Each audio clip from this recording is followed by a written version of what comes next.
ఇలా చూడండి సార్, మొగుడు పెళ్లాల మధ్య ఏదో గొడవ జరిగినట్టుంది. ఆ తలుచుకుంటూ అడవిలోకి వెళ్ళినవాడు గుండె నొప్పితో చనిపోయాడు.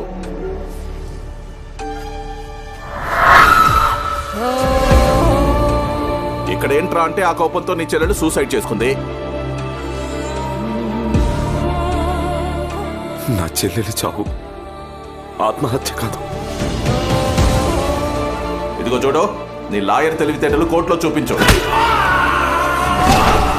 నా చెల్లెలు ఊరేసుకున్న అదే టైంలో తనని బయట చూసినట్టుగా చెప్తున్నారు.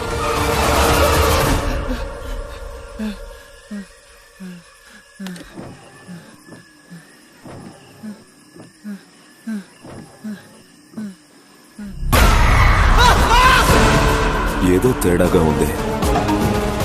ఈ స్వామీజీనే మీ చెల్లెలు చనిపోయినప్పుడు మార్చిడి దగ్గర చూశాను సార్. ఏమంటున్నాడే ఆ స్వామీజీ? పాకని పిశాచి గురించి చెప్పాడు సార్. నిన్న రాత్రి ఎవరు? శక్తి రూంలో ఒక ఆకారం కనిపించింది. మీ శక్తంతో ఉపయోగించి ఆ దెయ్యం నుంచి మమ్మల్ని కాపాడండి. ఇప్పటికే 2 ప్రాణాలు తీసినందువల్ల అది బలపడింది. ఇక మానవ శక్తి వల్ల దాన్ని కట్టడి చెయ్యలే. దైవ శక్తి వల్లే అది సాధ్యం. నువ్వు ఆయనకేమైంది? మీరు చెప్పింది కరెక్ట్ సార్. ఆ స్వామీజీనే ఏదో చేస్తున్నాడు.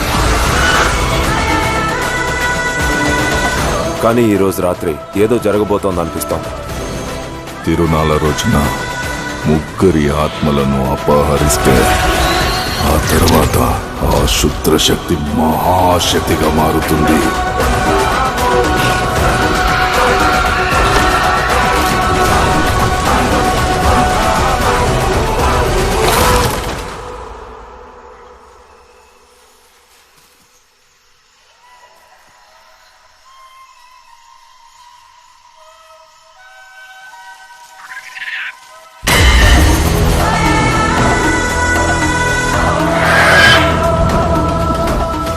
ఇంత క్వాలిఫైడ్ బ్యాచ్ తో కుక్కర్ కూడా తరమలేము, ఇక దయ్యం తరుగుతాము. ఇంతకీ దయ్యం పేరేంటి?